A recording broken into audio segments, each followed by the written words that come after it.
1498년 6명의 소년이 황실 미사에서 노래를 부릅니다.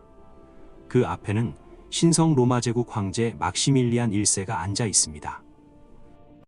이 장면은 400년 넘게 반복됐고 합스부르크 왕가가 붕괴하는 1918년까지 이어졌습니다.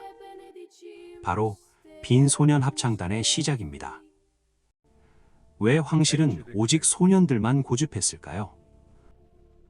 가톨릭 교령이 여성의 성가대 참여를 금지했고 높은 소프라노 음역을 채울 유일한 대안이 변성기 전 소년들의 목소리였기 때문입니다. 순수한 미성만이 황제의 영혼을 달래는 최고의 예술로 자리 잡았습니다. 황실의 전유물이었던 이 목소리 속에는 서양 음악사의 거대한 비밀이 숨어 있습니다. 하이든, 슈베르트, 모차르트 같은 거장들이 이곳에서 음악을 배우고 이들을 위해 곡을 썼습니다. 1918년 왕가 붕괴로 해체 위기에 처하자 마지막 음악 감독 요제프 슈니트가 결단을 내립니다. 황실을 떠나 민간 합창단으로 독립. 이때부터 빈 소년 합창단이라는 이름을 씁니다. 1924년 단 한 개 반, 20명으로 시작했지만 해외 투어가 대성공을 거두며 오늘날 거장들의 이름을 딴 모차르트, 슈베르트, 하이든, 브루크너 4개 반, 총 100여 명의 체제를 완성하게 됩니다. 황실을 떠난 소년들에게는 새로운 얼굴이 필요했습니다. 선택은 세일러복이었습니다.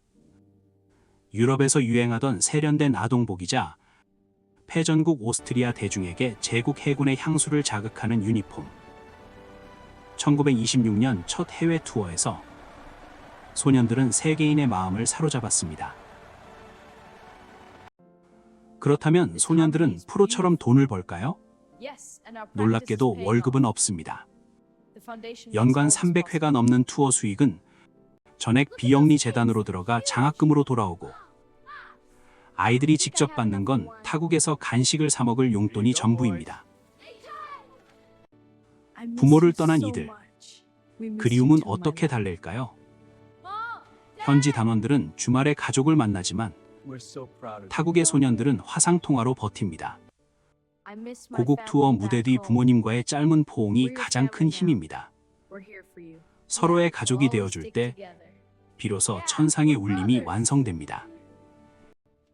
연간 절반을 투어로 보내는데 학업은 괜찮을까요?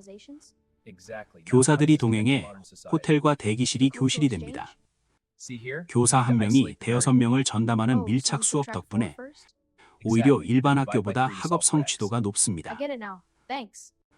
15세, 변성기가 찾아오면 예외 없이 졸업합니다. 그 이후의 삶은 어떨까요? 높은 학업 성취도 덕분에 절반 이상은 의사, 변호사, 과학자의 길을 걷습니다. 세계를 누리던 대담함과 협동심은 어디서나 빛을 발합니다. 500년 전 황제의 명령으로 시작된 노래는 이제 인류의 유산이 되었습니다. 소년의 계절은 짧지만 서로를 채우며 하나가 된 하모니는 우리 곁에 영원히 흐르고 있습니다.